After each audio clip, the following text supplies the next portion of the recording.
gentlemen, we'd like to invite our next speaker. This gentleman has traveled quite a distance to be with us here today. He is Professor Emeritus of Rheumatology at the University of Baghdad. He has also served as the Associate Editor of the International Journal of Rheumatology. He has previously served as the Chairman of the Education Committee of the Asia Pacific League of Rheumatology. He received the Asia Pacific League of Rheumatology Master Award in 2018. He was a member of the British Society of Rheumatology, the Iraqi Society of Osteoporosis, the Iraqi Chest and Cardiovascular Society, and the Iraqi Hypertension Society. He is currently the Vice President of the Iraqi Society of Rheumatic Diseases, and he is credited with having presented a breakthrough paper in 2015 at the European Alliance of Associations for Rheumatology. Ladies and gentlemen, please welcome Dr. Sami Salman. Bismillah ar-Rahman ar-Rahim. I would like to thank the PSR for giving me the opportunity to be among this lovely audience and brothers and sisters from all over the country and also from other countries of the world. It's a fantastic time and fantastic place. Actually, this is in one of the conferences, and this was a great time that we had.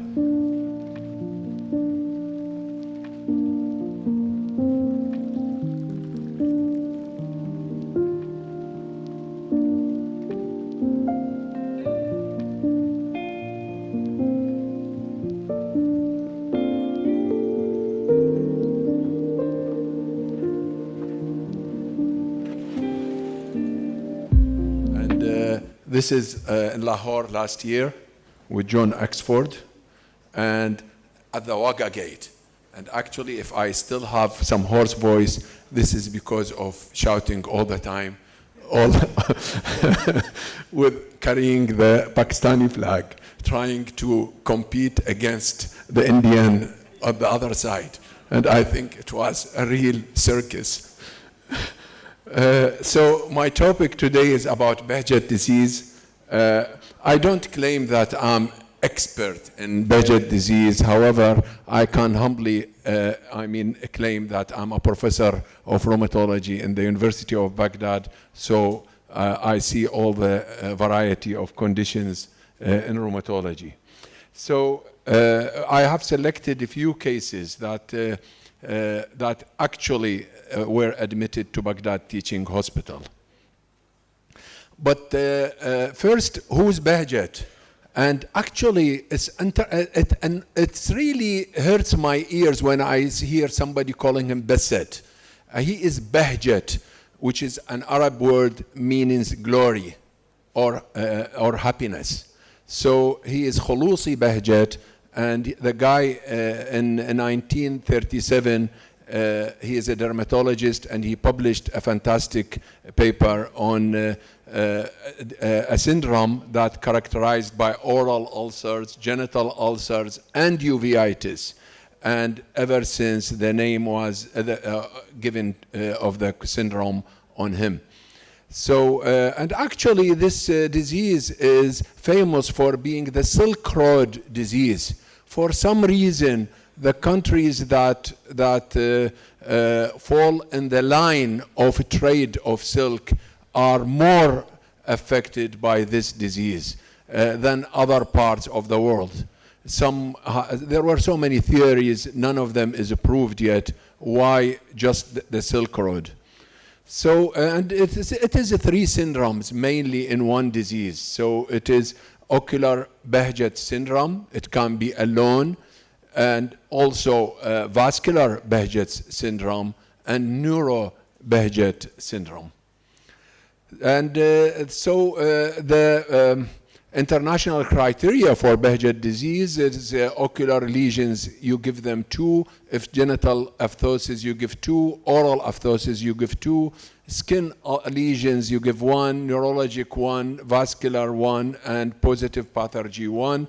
And if the patient had 3 or more scores, then considered to have the diagnosis. However, there is still some controversy regarding oral ulcers, whether they should be stressed on or not. The first patient that I'm going to talk about was a 43-year-old male with long history of recurrent painful oral ulcers, but he had no genital ulcers or skin lesions. And in July 2017, he developed lower limb deep venous thrombosis, and he was treated then with anticoagulants. 2 years later, he developed severe abdominal pain, nausea, and vomiting, and then in the investigations, he proved to have long thrombus in the inferior vena cava as far as the common iliac vein, and also thrombus in the splenic and the mesenteric and portal veins. So he was put on heparin and warfarin then. But then, in December 2021, he came back with left arm swelling, pain, bluish discoloration, and swelling of the neck and face with plethoric faces. He almost looked like cushion-oid. And he had venous collaterals already seen on the sides of his chest wall. So there were also, he complained of severe headaches and eye congestion with pain. So at the time, we did an emergency Doppler study, and he had complete thrombosis of the left side of the neck veins, internal and external jugular veins, partial subclavian and brachiocephalic veins. And the MRV of the brain actually did show transverse sinus thrombosis. And this probably emphasizes the importance of this disease and how it affects. Actually, most of the vasculitis we talk about, they affect the arterial side.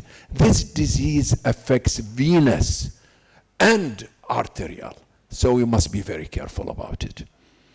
So this is the guy. He's an Iraqi sort of middle-aged person with showing how engorged the neck is. It becomes larger in size and with the plethora almost looking like Cushing's, but investigations also showed thrombosis of the transverse sinus. HLA, he had B5, B51, B52, all positive, and autoantibodies and the thrombophilia screen was normal. He was put on high dose of prednisolone and azathioprine, colchicine. Colchicine, I almost use it in all the patients with Behcet. It's very cheap in my country, and it is very effective and very good medicine. I advise everybody to use it. And he was put on warfarin also. So Doppler ultrasound showed 50% occlusion by the year 2022 and of the jugular veins with thick wall, diminished blood flow. And he continued with severe headaches, dyspnea, and neck swelling. So according to the EULAR guidelines, it's better to put him on TNF inhibitors. So he was put on adalimumab with good symptom improvement, and he was getting better the last time I've seen him. So patient 2 is a 27-year-old teacher from Babylon. City of Babylon is still the ancient part in Iraq, and so many people, foreigners, come and visit it. It's fantastic, especially the Lion of Babylon. So he had his main chief complaint was headache for 3 months, and there was recurrent painful oral and genital ulcers of more than 5 years, lasting for 10 to 14 days each time, and they appeared almost every month. And this recurrent ulceration is an important feature of this disease. There was also severe right-sided headaches, gradual onset, progressive day by day, exacerbated even by leaning forward, so he could not perform the prayer because every time he wants to do sujood, it gives him an intolerable headache. He also developed transient blurring of vision. Urgent lumbar puncture was done by our neurologist colleagues, and it improved his symptoms. Then he relapsed after a few days and was admitted to the neuro ward of the Baghdad Teaching Hospital, and at the time he was given rivaroxaban, acetazolamide, and so on. Okay, right. So ophthalmological examination, bilateral optic disc swelling and indistinct margins, but no cupping, and the MRI of the brain with contrast, MRI and MRV, it showed the superior sagittal sinus, high signal intensity of T1 and T2 with a flare, and both the superior sagittal sinus and the left transverse sinus demonstrated filling defects on post-contrast, revealing a thrombus. The MRV also showed absence of signal in the superior sagittal sinus and the transverse sinus. I borrowed these sort of pictures from Radiopedia. Actually, I didn't have his from the department, but they show the thrombus. There is an arrow anyway showing it, but there is also less blood in the superior sagittal sinus, and also there is involvement of the transverse sinus. So in management, he was put again on rivaroxaban, acetazolamide, topiramate, prednisolone. He started with 60 milligrams and was reduced gradually. Azathioprine, 50 milligrams. One by one actually at the time, and colchicine 0.5 milligram, again 1 by 2. He improved actually on that treatment, and the patient gradually was getting better. It's interesting to see these patients, how they improve on treatment. Patient 3, and this is an interesting case, more interesting than the others. He's a 26-year-old man, and he had, again, recurrent painful oral ulcers, genital ulcers, uveitis, erythema nodosum, and positive pathogen test. So he had all the sort of range of involvement in Behcet disease. For those of you who are questioning how to do the pathogen test, all you do is really scrub clean the forearm and just prick with a sterile needle and leave. And you'll find that there will be a pustule or a nodule at the site of the needle, for 24 to 48 hours after. So diagnosis here was Behcet disease, and he was put on prednisolone, colchicine, again twice daily. In October 2021, he developed idiopathic intracranial hypertension, again typical of a patient with Behcet disease affecting multi-systems, and symptoms resolved after therapeutic CSF drainage, just like the previous patient. In November 2022, he started with new complaints that were bizarre to us. He had left upper thigh paresthesia and severe burning pain radiating to the left lower limb, aggravated by any movement. Neuroexamination showed weakness of his hip flexors, knee extensors, and diminished knee reflexes and normal ankle reflex. The sensory was reduced sensation over the anterior aspect of the left thigh and the inner left leg, almost distribution of L4 root. Planters were down, ENG showed moderate to severe acute lumbosacral neuritis. And the report mentioned ongoing activity, whatever this could mean. And 7 days later, he developed swelling, this time that was palpable and visible at the same site of the pain in his left groin. Doppler ultrasound of the left lower limb was requested, and we kept doing that sort of in his follow-up. Sorry. So the Doppler ultrasound showed in the beginning there was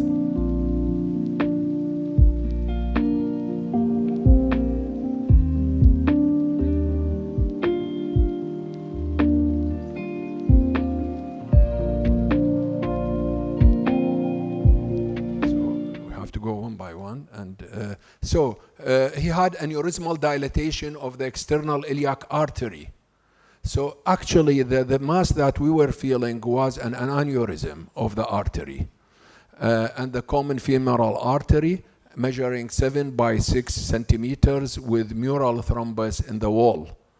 And superficial femoral artery and popliteal, tibial, and dorsalis pedis arteries were normal, but also on the venous system, he was already showing signs of acute deep venous thrombosis. This alarmed us, and the patient was put on intravenous cyclophosphamide and also 5 intravenous doses of 500 milligrams methylprednisolone over 5 days. The patient was followed again, and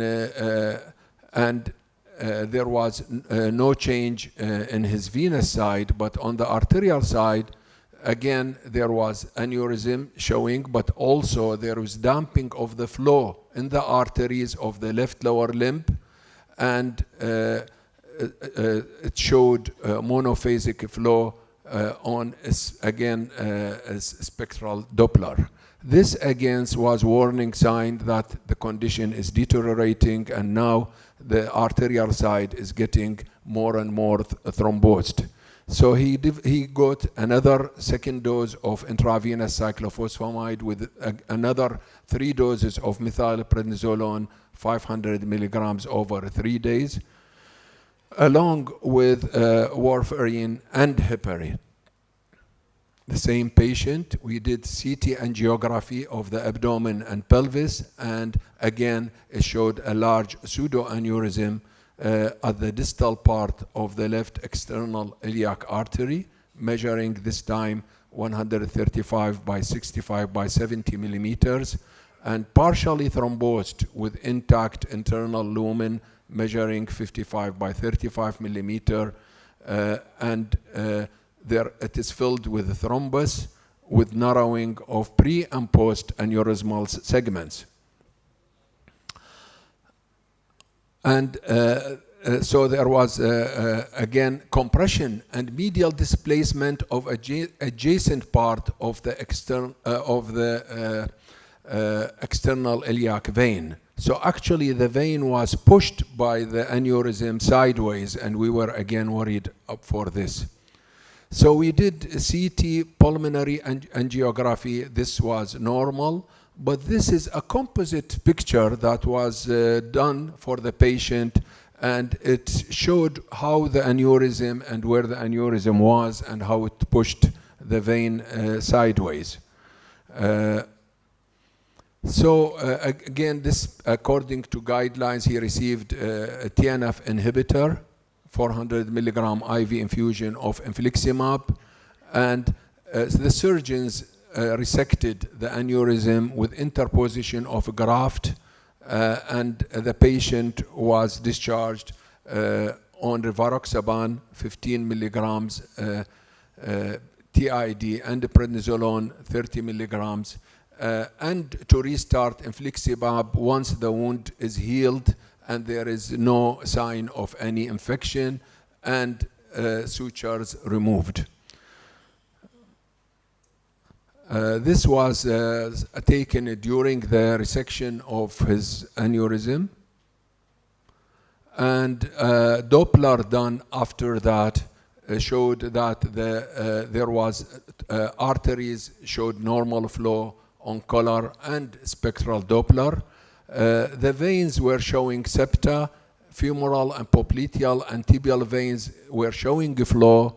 Recanalization of deep veins was noted, and the findings were suggestive of a chronic type of deep venous thrombosis.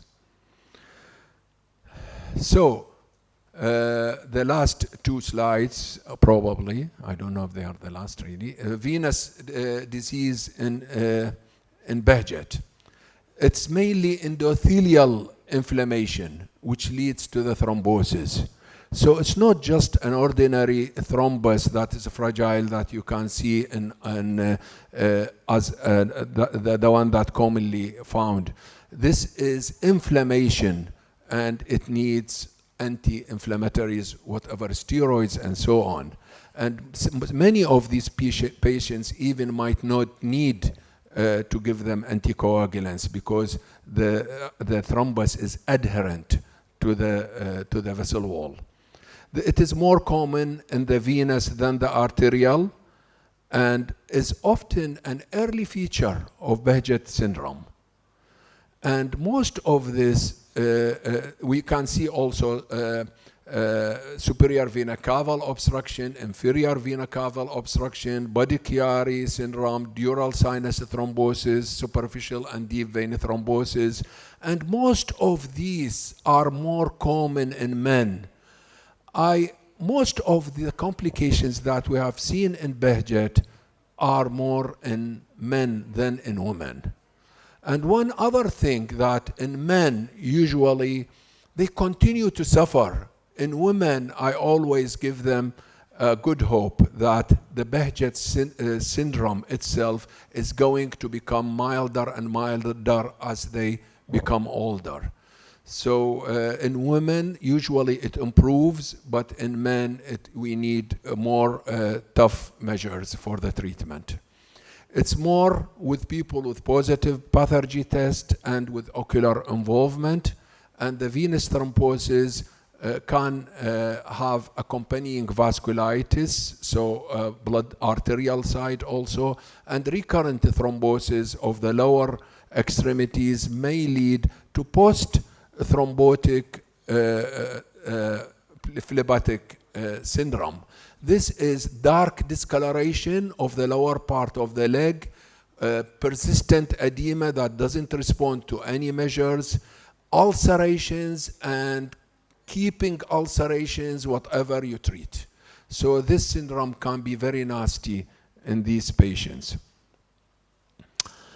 And the Euler recommendations of 2018 are still valid, and as far as I know, no new recommendations has been issued yet. So we still carry on these recommendations where for acute deep vein thrombosis, glucocorticoids and immune suppressants like azathioprine, cyclophosphamide, cyclosporine A are recommended. And for refractory venous thrombosis, monoclonal anti-TNF antibodies is recommended. And the anticoagulants may be added provided the risk of bleeding in general is low, and coexistent pulmonary artery aneurysms are ruled out. For some reason, the pulmonary aneurysms are so thin-walled that they can rupture very easily if you put the patients on anticoagulants. And it is almost an absolute contraindication for giving anticoagulants. So you should be careful that these patients do not have pulmonary arterial aneurysms, lest they might bleed to death.